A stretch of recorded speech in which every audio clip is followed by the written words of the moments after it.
जो मेरी बुनियादी विचारधारा है, इस पर दो व्यक्तित्वों का प्रभाव है और ये मुझे स्वीकार करने में कोई संकोच भी नहीं होता है। एक तो प्रथम तो ओशो हैं और दूसरे हिंदी के एक बड़े लेखक हुए हैं राजेंद्र यादव। स्टूडेंट लाइफ में तो मैंने उतनी गंभीरता से उनको पढ़ा नहीं था, लेकिन ये बात मुझे अच्छी लगती थी कि ओशो जैसा व्यक्तित्व जो है वो हमारे कॉलेज से पढ़ा हुआ है। उनका जिक्र आने पे मन को अच्छा लगना और उनके अवसान की सूचना मिलने पर मन को ख़राब लगना, यही मेरा पहला कनेक्शन था। और आम तौर पर अघोषित रूप से ओशो की प्रतिभा वहाँ परिसर में रहती थी। कई नाम वो मैंने ओशो से लिए, जैसे गुरजीएफ, इवन जो है मुल्ला नसरुद्दीन। मुल्ला नसरुद्दीन का सबसे ज़्यादा जिक्र यदि किसी ने किया तो ओशो ने किया।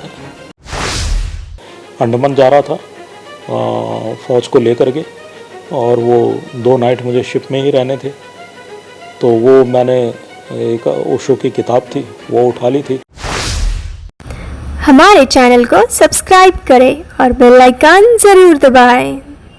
सर, जैसे मैं जानता हूँ कि आप जो हैं जबलपुर से हैं और आपकी जो कॉलेज की जो पढ़ाई है वो महाकौशल विद्यालय से हुई है 1986 से लेकर के 1991 तक। तो ऐसे में उस समय पर ओशो जो है कहा जा सकता है कि पूरी दुनिया में अमेरिका से वापस आ चुके थे 2 साल पहले ही, और जो उनका ख़ास तौर पे रजनीशपुरम था वो ध्वस्त हो चुका था। हाँ। पूरे देश में नहीं पूरी दुनिया में उनके चर्चे भी थे, और ऐसे में आप उसी कॉलेज में पढ़ रहे थे। तो उस समय की अगर हम पहले बात करें तो उस समय पर क्या माहौल था ख़ास तौर पे ओशो को लेकर के? और जैसा आप 91 तक उस कॉलेज में थे, बट 90 में 19 जनवरी 1990 में जब ये खबर आई थी, पूरी दुनिया में ये खबर आई थी, रेडियो पर बताया गया था, शायद टीवी पर भी बताया गया कि भाई ओशो अब नहीं रहे। तो क्या उस समय का माहौल था या क्या आपके जहन में आ रहा था? सबसे पहले तो राघव जी ये है कि मैं अपने आप को सौभाग्यशाली मानता हूँ कि मैं उस क्षेत्र में रहा या उस भवन में रहा जिसमें किसी समय में ओशो भी गुजरा करते थे या जो भी करते थे। तो क्योंकि मैं महाकौशल कॉलेज में पढ़ा जबलपुर में और ओशो भी वहीं पर थे, और उसके बाद फिर वो शायद यूनिवर्सिटी और सागर यूनिवर्सिटी चले गए थे। तो मैं 1986 से 1991 तक रहा, लेकिन उस समय जो है बहुत मतलब ऐसा लोगों में और कॉलेज परिसर में ऐसा उनका संदर्भ जो है उतना अधिक नहीं था। हालांकि कभी कभी जो है वो मुझे ये मालूम था कि ओशो जो है वो हमारे कॉलेज से पढ़े हुए हैं और ये मुझे अच्छा लगता था, ये बात मुझे अच्छी लगती थी। हालांकि उस समय तक मैंने उनके कोई पुस्तक नहीं पढ़ी थी, लेकिन ये बात मुझे अच्छी लगती थी कि ओशो जैसा व्यक्तित्व जो है वो हमारे कॉलेज से पढ़ा हुआ है। उसके बाद जो है जब ये उनके अवसान की सूचना आई 1990 में, तो मेरा एक मित्र हुआ करता था वहीं जबलपुर में, हम दोनों को ये सूचना मिली और भीतर से मतलब थोड़ा सा जो अनमना टाइप का भाव है वो उठा। हमें मतलब अच्छा नहीं लगा, हमें खराब लगा कि इतना बड़ा व्यक्तित्व, हाँ अब उसकी संगति नहीं हो पाएगी। अब वो जो ज्ञान और दार्शनिक चेतना का दीप स्तंभ है, अब वो हमारे बीच अनुपस्थित होता है। तो ये सुन करके हम दोनों को जो है वो मतलब भीतर जो है वो कष्ट ही हुआ था। तो मुझे लगता है कि उनका जिक्र आने पे मन को अच्छा लगना और उनके अवसान की सूचना मिलने पर मन को ख़राब लगना, यही मेरा पहला कनेक्शन था। हालांकि कॉलेज में जो है बहुत औपचारिक तरीके से वैसे संदर्भों में नहीं थे, लेकिन इसमें कोई शक नहीं कि जो उनको जानने वाले थे और आम तौर पर अघोषित रूप से ओशो की प्रतिभा वहाँ परिसर में रहती थी, इसमें कोई शक नहीं। मैं आपसे जानना चाहूँगा कि उसके तत्पश्चात जब आप अपनी ज़िंदगी में आगे आपका बढ़ना हुआ, तो क्या आप ओशो को पढ़ते हैं, सुनते हैं? क्योंकि आपकी बातों से, आपके व्यवहार से, और ख़ास तौर पे मैं कहूँ कि जो आपके विचार हैं, वो लगता है कि बहुत अच्छे से मैं राघव जी ये बताना चाहूँगा कि मेरे जीवन में दो व्यक्तित्वों का, मेरे जीवन तो नहीं बोलूँगा, मैं अपनी विचारधारा, जो मेरी बुनियादी विचारधारा, इस पर दो व्यक्तित्वों का प्रभाव है और ये मुझे स्वीकार करने में कोई संकोच भी नहीं होता है। एक तो प्रथम तो ओशो हैं और दूसरे हिंदी के एक बड़े लेखक हुए हैं राजेंद्र यादव। तो इन दो के विचारों, यदि मेरा कोई वैचारिक व्यक्तित्व है तो इसमें कोई शक नहीं कि इन दोनों ने उसको प्रभावित किया, प्रभावित नहीं किया, आकारित किया है। आकार, जैसे ओशो से मैंने एक बुनियादी चीज़ सीखी, वो बुनियादी चीज़ ये है कि सत्य जो है वो आपको सत्य की खोज नहीं करनी है, सत्य जैसा कुछ होता भी नहीं है, क्योंकि हर चीज़ जो है वो अभी प्रक्रिया में है। तो जब तक वो प्रक्रिया थी, जगत अभी बना नहीं है, बन रहा है, इसलिए हम ये बोल नहीं सकते कि ये है। बिल्कुल आपने सही कहा। तो सच के पीछे नहीं भागना है, जो इंसान खोज सकता है वो है सौंदर्य। किसी बात में, किसी भी चीज में सत्य का संधान नहीं हो सकता, आप सौंदर्य का ही संधान कर सकते हैं। ये बात ओशो को पढ़ करके प्रत्यक्ष रूप से मैंने नहीं सीखी, इस बात तक जब उनका अध्ययन हो गया, उस पर मनन हो गया, वो देह के तंतुओं में घुल गई, फिर ये कोई तरंग बन करके उठती है। तो इसमें कोई दो राय नहीं है कि मेरे वैचारिक व्यक्तित्व पे जो है वो ओशो का प्रभाव रहा है। स्टूडेंट लाइफ में तो मैंने उतनी गंभीरता से उनको पढ़ा नहीं था, लेकिन फिर जब मैं सर्विस में आ गया और फिर उनकी तरफ रुझान हुआ तो फिर पढ़ना शुरू किया। उनके तर्क मुझे अच्छे लगे, उनका वो जो शैली है बोलने की, उनके कई शब्द जो है वो मुझे भाए। कई नाम वो मैंने ओशो से लिए, जैसे गुरजीएफ का जिक्र जो है वो मैंने पहले कहीं नहीं पढ़ा था। गुरजीएफ का जिक्र जो है वो मैं पढ़ता हूँ ओशो के साहित्य में, तो गुरजीएफ का जिक्र आता है। इवन जो है मुल्ला नसरुद्दीन का सबसे ज़्यादा जिक्र यदि किसी ने किया तो ओशो ने किया है।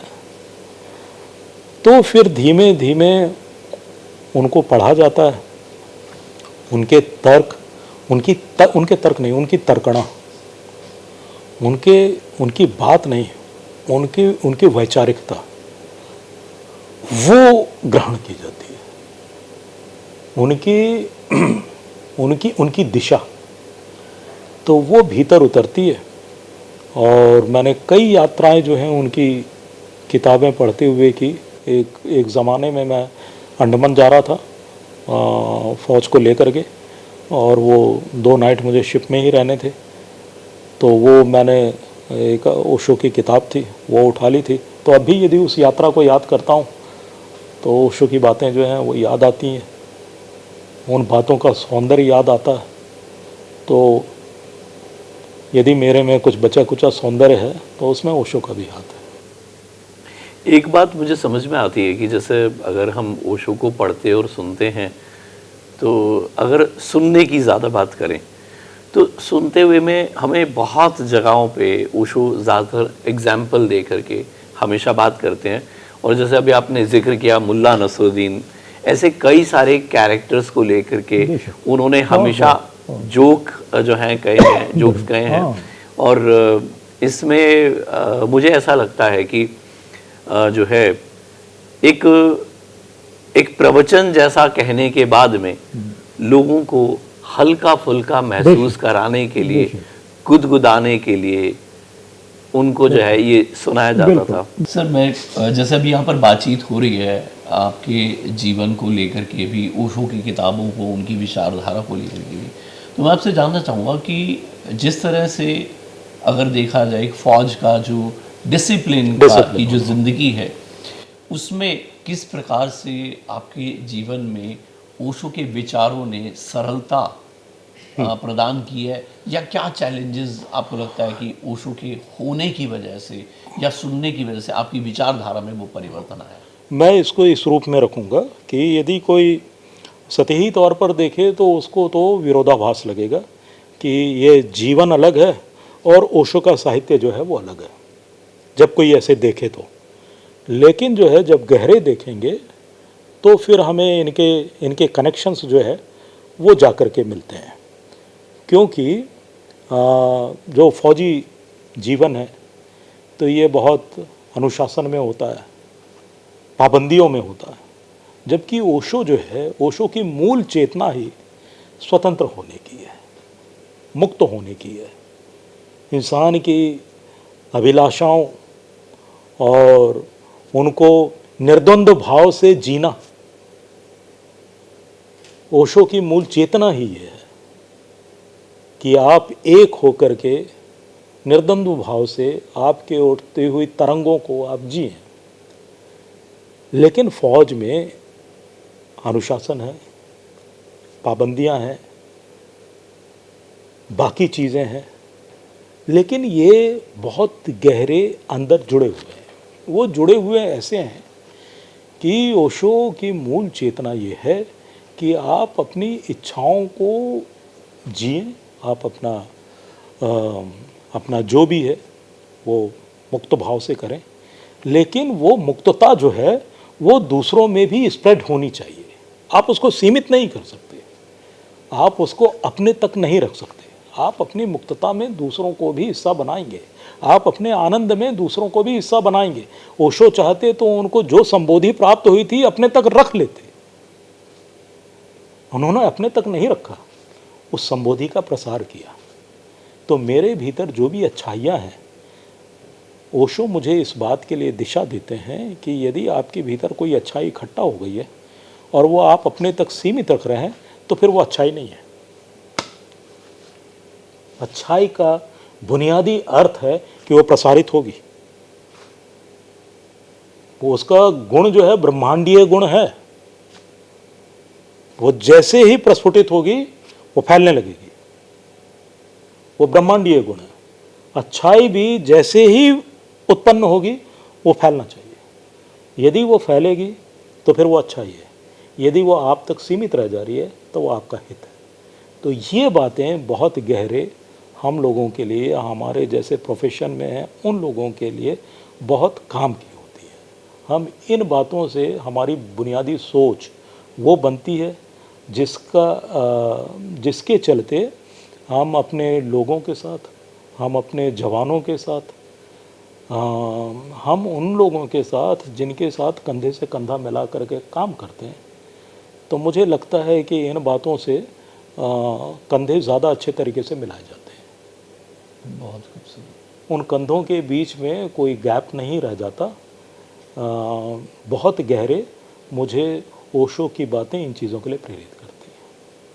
सर, मैं आपसे एक बात और जानना चाहूँगा कि जिस प्रकार से हम बात करें कि आपके जीवन में आए हुए दो ऐसे महान व्यक्तित्व, जिसमें राजेंद्र यादव जी की बात करें या फिर ओशो की बात करें, अगर इनका आगमन नहीं होता तो आप अपने जीवन की विचारधारा को कैसा समझते हैं कि वो जीवन जो है ना, कैसे देखते हैं?